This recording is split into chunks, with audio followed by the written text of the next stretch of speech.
I just wanna be part of your society.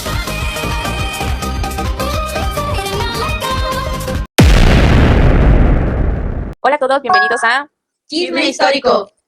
Yo soy Karen, yo soy Monse y el día de hoy nos encontramos con nuestra compañera investigadora, historiadora Hadid. El día de hoy nos encontramos en el capítulo número 1 del podcast. Mi compañera nos va a contar sobre la historia de México.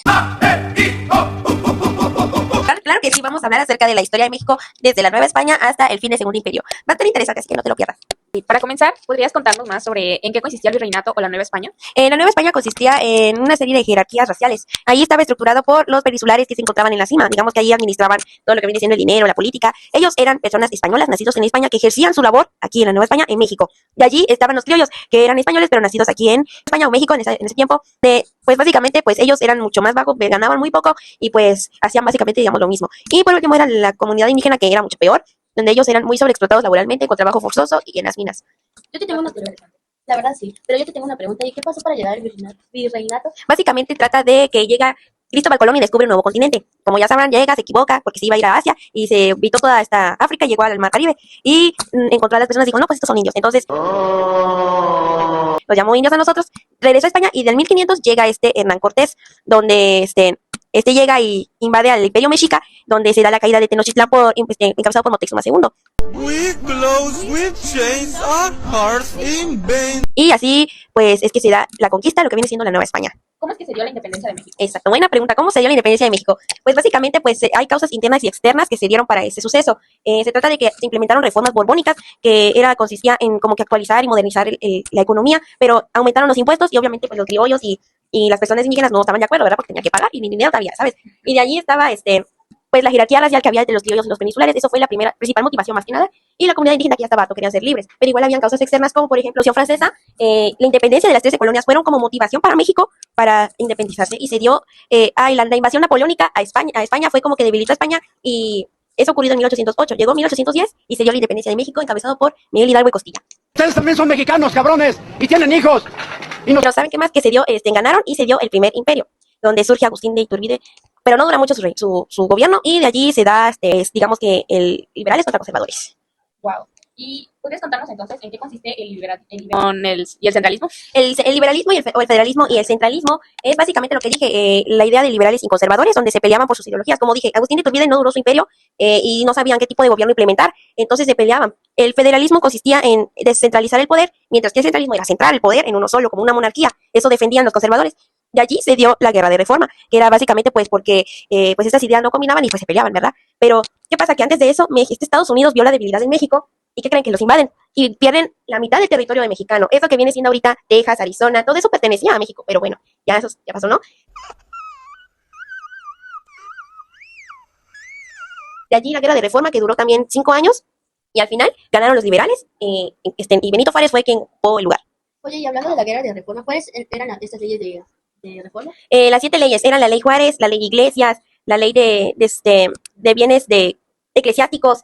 De allí venía del Lerdo, las leyes de registro civil, del matrimonio civil y de cultos. Esas eran las 7 leyes que habían. Ah, ok, o sea, está súper interesante, imagínate, de la guerra a leyes. La verdad, sí. ¿Y qué consecuencias tuvo la guerra de reformas? Después de la guerra de reforma, como dije, ya había pasado guerra de reforma, había pasado la independencia, ya había pasado la invasión de Estados Unidos, y pues México estaba en una inestabilidad económica bastante mal. Por lo tanto, Juárez, cuando llegó al puesto, dijo, no, pues voy a cancelar la deuda externa por 2 años.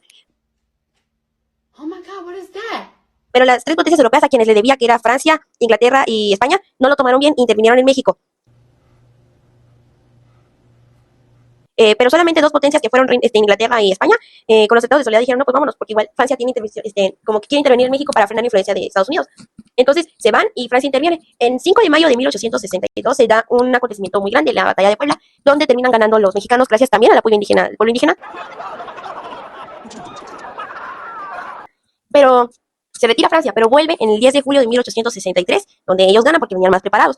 Oh my God, what is that?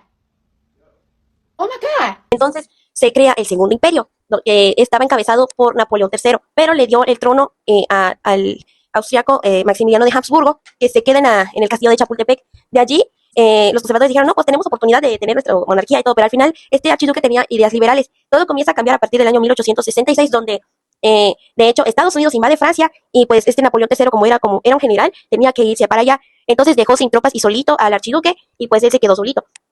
Aquí les pregunto, ¿Qué hubieran hecho ustedes? Ya en 1867, Benito Juárez lo manda a fusilar en el Cerro de las Campanas junto a Miguel Miramón y Tomás Mejía, y así se termina el Segundo Imperio. Wow, es bastante interesante cómo la historia de México de una cosa llega a otra. Es un dato bastante interesante y muy importante en la historia de México. La verdad, sí, yo siento que esas explicaciones deberían darlas así en las escuelas para que los alumnos se entiendan mejor. Sí, claro. Bueno, muchas gracias por escucharnos y acompañarnos en este Primer episodio del podcast Chisme Histórico. Nos vemos, bye. Bienvenidos a Chisme Histórico. Yo soy Jadid Y yo soy Karen. y el día de hoy nos encontramos con mi compañera Valeria Monserrat, que nos va a continuar la historia de México en el capítulo 2. Hola, bienvenidos a todos. Hoy les voy a seguir hablando sobre la historia de México. Como les dije, es un tema bastante extenso y muy importante. Ok, ¿cuáles fueron los movimientos en México? Hay 3 movimientos de México. Está el obrero, el campesino y el feminista. El obrero se enfocaba más en las luchas por mejores condiciones laborales y un mejor salario. El campesino se centraba en lo agropecuario, sus tierras, defendían sus tierras. Entonces, pues, ajá. Las feministas hoy en día han evolucionado bastante y ellos luchaban por la violencia de género y la igualdad. ¿Cómo fue la explotación agraria o las rebeliones campesinas? Mira, es curioso porque ambos son similares. Las rebeliones a menudo surgieron como una reacción directa a la explotación y al despojo de sus tierras. Los campesinos que no fueron despojados fueron bastante explotados laboralmente y estaban en condiciones de semiesclavitud.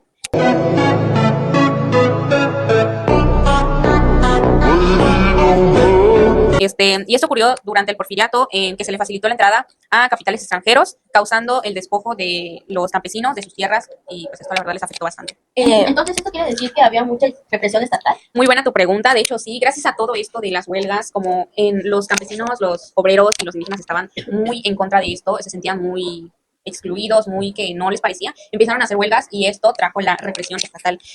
Como respuesta del Estado mexicano, la represión pues ocasionó, la verdad, masacre de los campesinos, de los obreros que se oponían. Entonces, pues, ajá.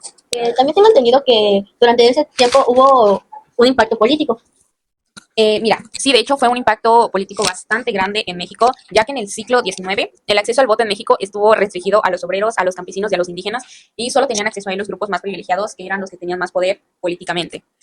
Para las élites gobernantes esto lo veían como una amenaza, porque creían que el pueblo se iba a oponer a todo lo que ellos dijeran, o sea, era como que iban a perder su poder, entonces los excluyeron y obviamente estos se sintieron excluidos y empezaron a hacer la huelga para tener el derecho al voto, lo cual pues hoy en día sí tenemos. One kiss is all it takes. Bueno, miren, si me permiten seguir con un punto que la verdad yo siento que va mucho de la mano con los conservadores, es el centralismo, que ya nos habló mi compañera Jadid en el capítulo anterior. Buscaba descentralizar el poder y otorgar mayor autonomía en las entidades religiosas. Era una estrategia de control político y dominantes, ya que pues la religión en este tiempo era bastante poderosa y muy dominante sobre el pueblo y pues, ¿no? ¿Y a qué te refieres con estrategia de control político? Pues mira, le llamamos poder eclesiástico y esto es porque la Iglesia Católica no solo fue una institución religiosa, sino fue un actor político. Esto, como les digo, pues influenciaba mucho en el pueblo y pues, como les digo, de ahí surgió el diezmo, que es de todas tus ganancias, darle el 10% a la Iglesia. Imagínense, ganar poco, un salario mínimo, o sea, y parece poquito darle un 10% a la Iglesia, la verdad, era bastante mal, era injusto, entonces a ellos no les parecía. Y creo que hasta la actualidad sigue, ¿no? Sí. Ahí vemos a los sacerdotes y todos con su auto de Ferrari. Sí, así es. Y bueno, otro poder, control político, es la alianza entre élites conservadoras y militares. Esta también fue una estrategia fundamental para la consolidación del orden social y político, que buscaban preservar usando la fuerza represiva. Entonces, imagínense, todos estos eran un grupo, los conservadores, gobernantes, la iglesia y los militares. O sea, imagínense un grupo poderoso contra los pequeños que querían justicia. O sea, obviamente pues, tenían demasiado poder. Poder, ni un poco. Y de hecho todavía se sigue ejerciendo eso que viene siendo la represión por la fuerza, por la Guardia Nacional, cuando hacen todavía las revueltas, la policía, ya ven lo que está pasando últimamente, las marchas, siempre ejerce la fuerza la policía. Entonces, pues no ha cambiado nada, pero seguimos en las mismas. Sí, así es. Bueno, muchas gracias, esto fue todo. Sí, bueno, esto fue todo por el capítulo de hoy. Nos vemos en el siguiente episodio de Chisme Histórico. Bye.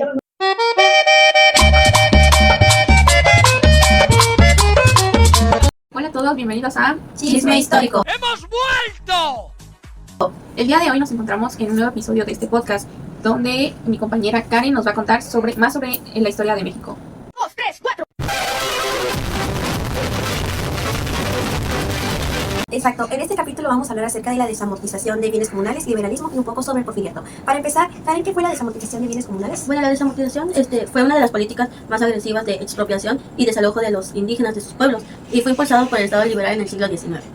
Oh, ok, pero también me podrías decir ¿qué promovió el liberalismo durante el siglo XIX? Claro, el liberalismo promovió una transformación agraria que se basó en la privatización de la tierra, pero igual tuvo consecuencias, por ejemplo, la eliminación de bienes comunales que dejaron a los indígenas sin sus tierras. Y que yo sepa, igual además no podían trabajar sus propias tierras, si no me equivoco. Sí, claro, o sea, imagínate estar bajo el sol y no poder trabajar lo que ellos querían.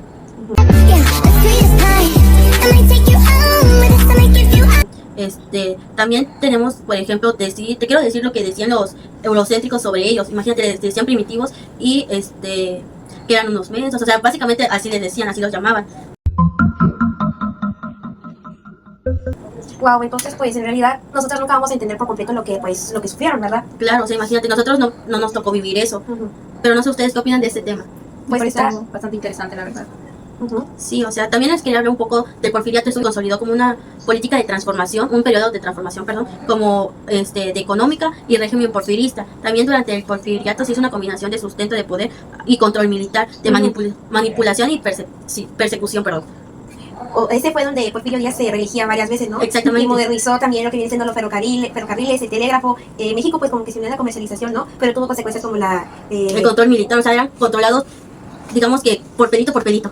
A la bestia. Y se caracterizó también por un sistema laboral opresivo y que los trabajadores eran sobreexplotados, eran mal pagados y no Sí. tenían un buen salario. ni participación en la política en ese tiempo, ¿no? Ajá. Imagínate también que pagar a la iglesia tenía que ser obligatorio. Bueno, pero a este tema lo vamos a ver más adelante en el siguiente episodio. Así que no se lo pierdan. Esto fue todo por hoy. Hola, bienvenidos a nuestro podcast Chisme Histórico. Hoy nos acompaña una invitada especial, la investigadora Dana, que nos va a hablar un poco sobre cómo se relaciona la Revolución Mexicana y la Revolución Rusa.